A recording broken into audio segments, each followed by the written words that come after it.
అందరికీ నమస్కారం. ఈరోజు భగవద్గీత మొదటి అధ్యాయంలోని 28, 29, 30వ శ్లోకాలను గురించి తెలుసుకుందాం. ఓం శ్రీకృష్ణ పరబ్రహ్మణే నమః. శ్రీమద్భగవద్గీత అథ ప్రథమోऽధ్యాయః. అర్జున విషాదయోగః.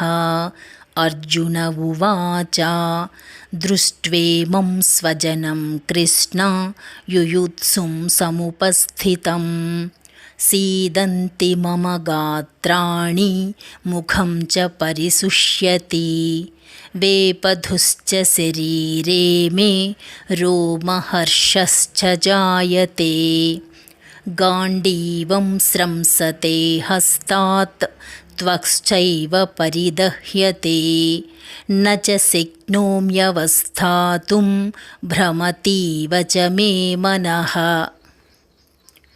కృష్ణ, యుద్ధాసక్తులై ఎదురుగా ఉన్న చుట్టాలను చూడగానే నా అవయవాలు తడబడుతున్నాయి. నోరు ఎండిపోతున్నది. శరీరమంతా గగుర్పాటుతో కంపిస్తున్నది. గాండీవం చేతిలోంచి జారిపోతున్నది. దేహం మండిపోతున్నది. నిలబడడానికి కూడా శక్తి లేదు.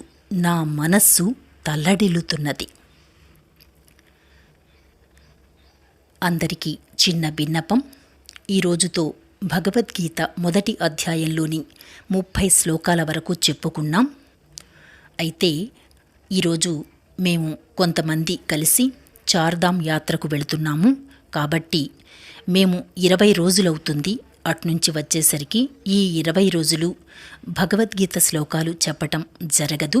అట్నుంచి వచ్చిన తర్వాత మళ్ళీ మిగతా శ్లోకాలు అంటే మొదటి అధ్యాయంలోని 31వ శ్లోకం నుంచి చెప్పుకుందాం.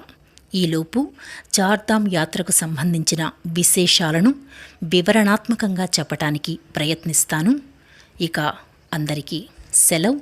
కృష్ణార్పణమస్తు.